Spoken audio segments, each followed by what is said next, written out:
Division Chief Steve Fessler with Sioux Falls Fire Rescue. Primarily the main reason I'm here today is just we've had a few structure fires as of late and wanted to get in front of you to just put out a reminder for smoke alarms, making sure people are getting them installed in their homes if they don't already have them, making sure that they're checking them on a monthly basis, and you know, the annual change your clock, change your battery type stuff. And one main thing we'd also like to push is that if you don't have smoke alarms and need them, you can contact 211, and they'll work with you to set it up through Sioux Falls Fire Rescue to come in, install, or check your current smoke alarms to make sure they're within the 10-year period for them. So like I said, the big thing that we're looking to do here today is to make sure that push gets out there so people remember that and are on top of it, and make sure that they have good working smoke alarms. That call to 211, does it cost anything for firefighters to go out and check on smoke alarms or install new ones? Nope, it is free of charge. It's a service that we're proud to do, and like I said, we work with 211. You call them, they'll help schedule the time and get it all put together. So when either an inspector will come out and make sure that everything's in working order, or we'll have a crew come out and take a look at things and install for you. How often do these these smoke alarms, the batteries go out? Well, like I said, we want you to check them at least twice a year, you know, for the batteries. But you can now get smoke alarms that have a 10-year battery in them. Mm-hmm. So that's why we look at the 10-year mark for most of them. So a lot of the newer smoke alarms that get put in will have the 10-year battery in them. So as long as you make sure that after that 10 years you're changing them. But we want you to test your smoke alarms on a monthly basis, and at least twice annually change the batteries. What's the quickest, safest way to test your smoke alarms? Well, most of them have the button on there that you so reach up and push, and yeah, you don't want to start anything to test them. Okay. But they've got the buttons on them that you push to test, and we'll help you out. But like I said, if anybody has questions or concerns, to reach out to 211, and we're glad to help.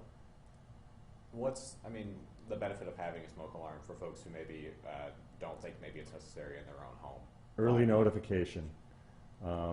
If it's at night when you're sleeping, or or anything like that in an apartment complex or what have you, and when those smoke alarms go off, it's that good early notification for you to exit and get out. So it's the notification part that's most important.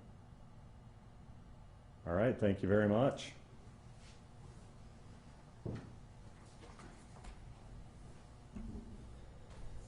And I'm going to start a couple of things just basically related to the fires. We had that fire that was in the 200 block of North Grange Avenue. That was in an apartment building. That one, it's still under investigation, so I don't have any, I guess we haven't been able to determine the cause of fire at this point in time. But there was one person that died from that. That was a 53-year-old woman. She had initially been flown up to Minneapolis and passed up there. So there was an autopsy was done. We haven't had the results yet, haven't received the results of that. So I'm not sure if they're completely done with that, but the initial autopsy was done. So we're still waiting on the manner and cause of death. So we don't know if that was related to the fire or if it was something else. The other fire we had over the weekend, this was early Saturday morning. This was in the 6600 block of West Pine Meadows Place. That one is also still under investigation, but kind of the preliminary, I guess, determination is everything seems to be pointing to an accidental cause of fire. They're still working on that, but there was one man that passed as well. He had initially been taken to the hospital and then died there. He's a 30-year-old man. At this point, we're not going to release the name yet, just for notification purposes. There were 3 other people that were inside the home. They were able to get out safely. I'm not sure if they didn't have any serious injuries, maybe some minor injuries, but nothing serious with that. So just to kind of piggyback what Division Chief was saying about getting the smoke alarms. Do you have any questions about either of those? Okay. Onto the log, not a whole lot of stuff on there. The aggravated assaults are all domestics, no serious injuries. A couple were strangulation, a couple were people were threatened.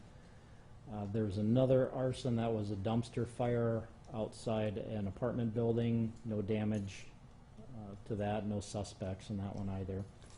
Burglaries, we had some houses and garages that were entered.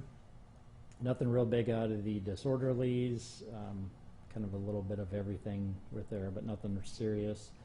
The embezzlement was a car that was loaned out. Family disputes and offenses are all reports. Frauds, we had ID thefts, credit cards, a couple of false impersonations. Larcenies, I didn't have a chance to get to those. I didn't hear of anything big.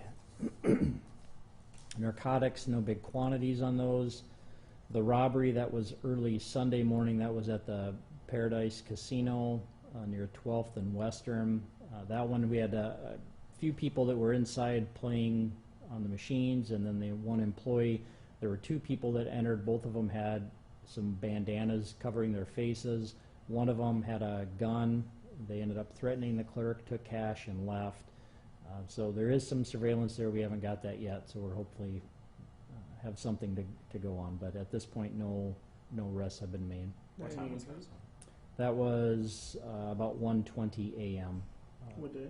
Sunday, early Sunday morning. Sunday. Were there any injuries involved with it? No injuries.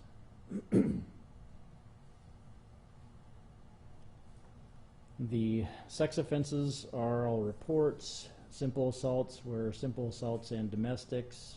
The unattended death, nothing suspicious with either of those.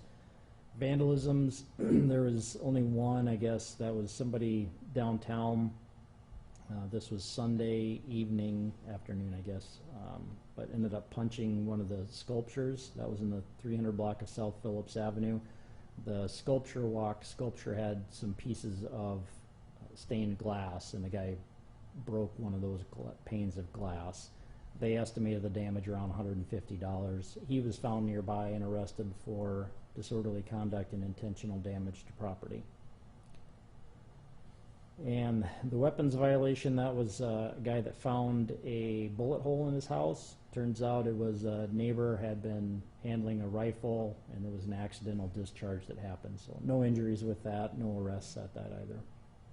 Can we get the name of the suspect who was arrested? The punched the sculpture. Yes, sir. That is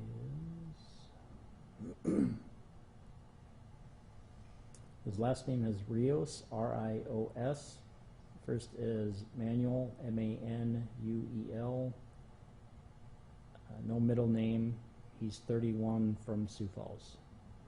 And just the two charges, disorderly conduct and intentional damage to property. That's it, unless you guys have anything else. Okay, thanks.